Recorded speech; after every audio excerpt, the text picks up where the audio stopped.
हरि ओं। देवी महात्म्यम् एकादशोऽध्यायः shlokas 21 to 40। दंष्ट्राकरालवदने शिरोमाला विभूषणे चामुण्डे मुण्डमथने नारायणि नमोऽस्तु ते। लक्ष्मीलज्जे महाविद्ये श्रद्धे पुष्टिस्वधे ध्रुवे महारात्री महाविद्ये नारायणि नमोऽस्तु ते। मेधे सरस्वति वरे भूतिबाभ्रवितामसि नियते त्वं प्रसीदेशे नारायणि नमोऽस्तु ते। सर्वस्वरूपे सर्वेशे सर्वशक्तिसमन्विते भयेभ्यस्त्राहि नो देवी दुर्गे देवी नमोऽस्तु ते। एतत्ते वदनं सौम्यं लोचनत्रयभूषितं पातु नः सर्वभीतिभ्यः कात्यायनि नमोऽस्तु ते। ज्वालाकरालमत्युग्र अशेषासुरसूदनं त्रिशूलं पातु नो भीतेर्भद्रकाली नमोऽस्तु ते। हिनस्ति दैत्यतेजांसि स्वनेनापूर्यया जगत् सा घण्टा पातु नो देवी पापेभ्यो नः सुतानिव। असुरासृग्वसापङ्क चर्चितस्ते करोज्ज्वलः शुभाय खड्गो भवतु चण्डिके त्वां नता वयम्।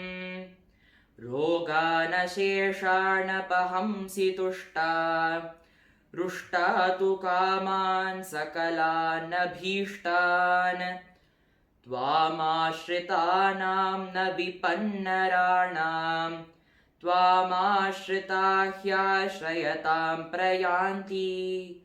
एतत्कृतं यत्कदनं त्वयाद्य धर्मद्विषां देवि महासुराणां रूपैरनेकैर्बहुधात्ममूर्तिं कृत्वाम्बिके तत्प्रकरोति कान्या।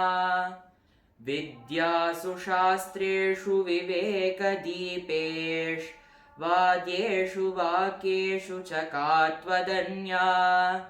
मम त्वगर्तेति महान्धकारे विभ्रामयत्येतदतीव विश्वम्।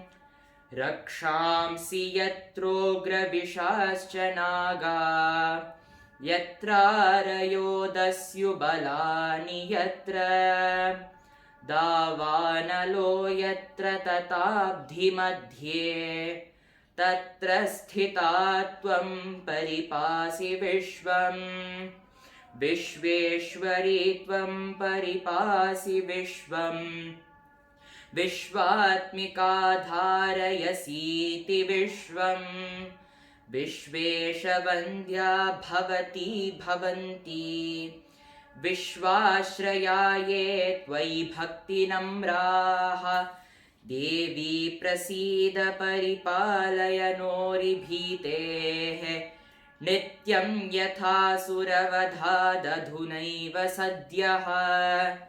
पापानि सर्वजगतां प्रशमं नयाशु उत्पातपाकजनितांश्च महोपसर्गान् प्रणतानां प्रसीद त्वं देवी विश्वार्तिहारिणी।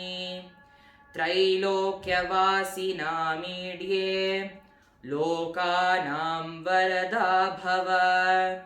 देव्युवाच वरदाहं सुरगणां वरं यन्मनसेच्छत तं वृणुध्वं प्रयच्छामि जगतामुपकारकम्।